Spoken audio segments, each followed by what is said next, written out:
Thanks for this slot. Thanks for the possibility that we can share our experiences from last year. Do we have the slides? Hopefully. Yeah. Oh, wow, here we are. Great.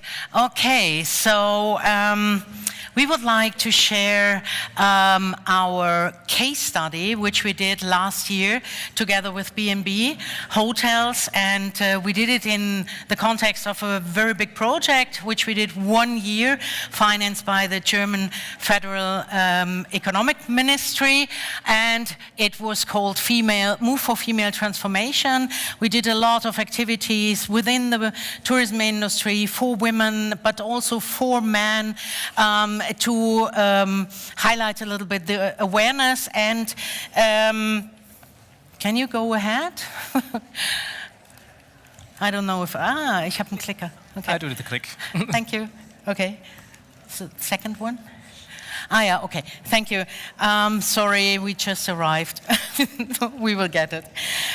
So our goal was to establish sustainable strategies, empowering more women to come up to leading positions, and innovative approaches, actionable goals, and strategies to drive for a meaningful change, for a sustainable change. Next. And to ensure the real impact, we conducted 2 interactive workshops with B&B Hotels, management shaping concrete actions together, and Jan is quickly showing what we really achieved with your company. Yes, I am. I will try my best. So you can see here on the pictures some men, in this case, some men and colleagues from B&B Hotels, because the core people of these workshops have been our upper management, it means C-level. And as measures after this workshop, and it's always the question, what can you really do?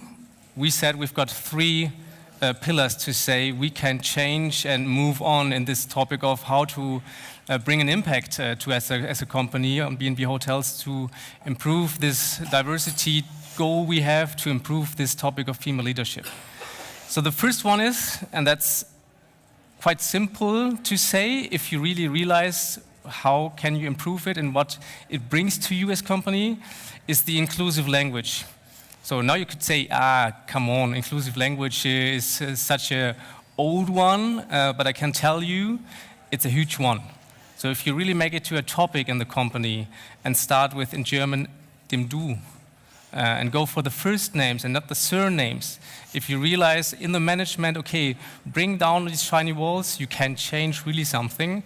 And as first takeaway from my side, it is look at your career pages, look at your job descriptions, look at your job ads, and ask yourself, as especially women, would I apply for this? And mostly the answer is no. Why? Because it's masculine written and not female written.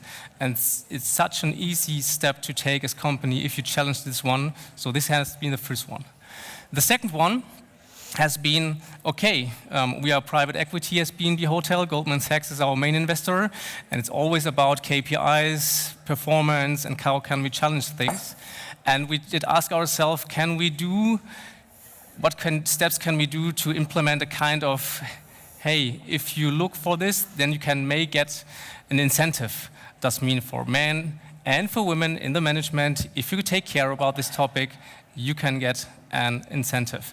And as always, and maybe as the private equity in this special, it works if you incentive the people on this one. And the last one, and it's also easy to say, has been the how do we brief headhunters? To be honest, our employer brand, especially in the headquarters, is quite a weak one. So we don't have the power to find on our own strength the people we need, the talents we need. We are struggling for success planning, we are struggling for real talents. And so we are used to go to headhunters. And the briefing has always, okay, send us profiles. And the answer of the headhunter agencies has been, the easy way is, there's my carta of male profiles. I'm going to send you 100 male profiles. That's it. Easy job, signing, done. I get money. What we started to say, look, if you want to send us a male colleague, then at least send us a female to make it 50-50. Give them the chance. We want to see the women in this case, and it's also an easy step everyone can take in the company. And as I said, we are private equity, so KPI driven, so it's all about KPI sometimes. The good news is, due to this focus, we were able to increase in the management level the female part on 5%. And that's, for me, I mean, we do this since 1 year, 5%, that's huge for me. The second one is, it's a marathon. Yeah, we've got achieved 5%, but we asked all employees, do we enough for this topic of female leadership? And the pure answer has been, that's also one topic. To be honest, it's not an easy one. Only 39% of the women said, yes. I'm not happy about that one, to be honest, but it's the truth. I can't change the world in 1 year, even with the help of Claudia and the whole team, but we can do our best. Thank you very much, Jan. So for me, it was a really good experience with you. We could make a questionnaire, we could get the open feedback of the employees. It was really a good experience for us, and I think we learned a lot. We learned that communication is key. Communication is key within the company with all different people who are working there.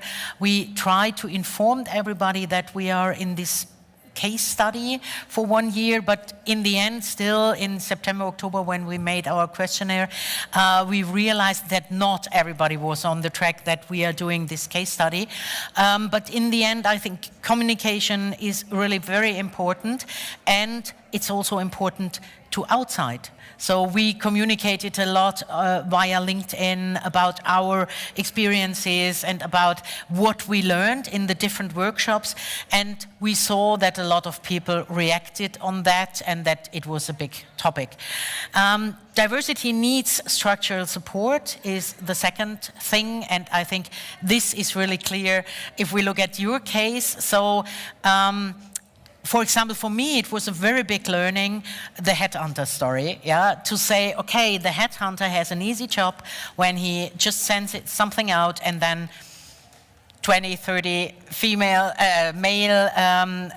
CVs come back.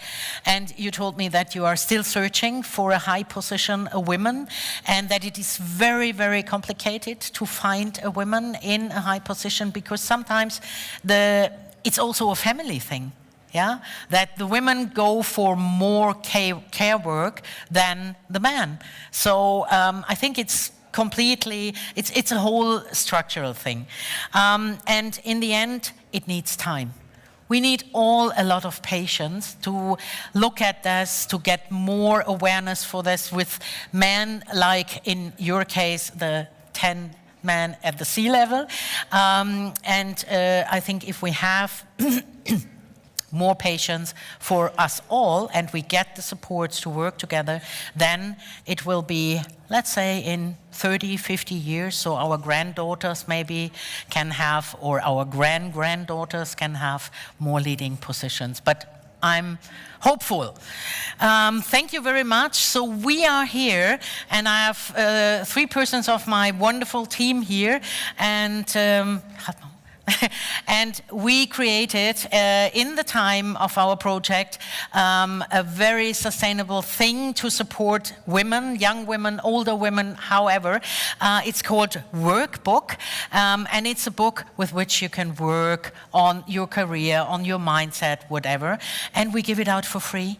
And today we have here, I don't know how many, but you can just come grab one and work with it. And I hope you have a good time. So we still have 5 minutes, we can take some questions from the audience or feedback.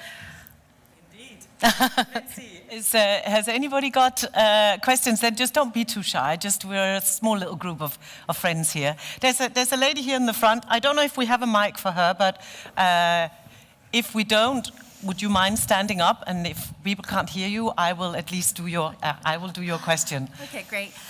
Did you get a lot of pushback internally from the other males in the company saying, hey, you know, this is really specific only for women. We're now not feeling included? Did everybody hear the question? Yeah, Yes, maybe good. to take this one, the question has been, okay, are there the males saying, hey, it's only for women now, and how can this be? Great idea. To be honest, yes, there always will be this 5-10% struggling to say, look at me, that's my career, I feel pushed back. But it is a good conversation to have, to explain, look, we are at around about 30% of female leadership and management, means 70% are still male if you are in fear of this one. So it's a chance to see this one, and if you want to go with us in the journey and you think about this, it would be for me a good invite.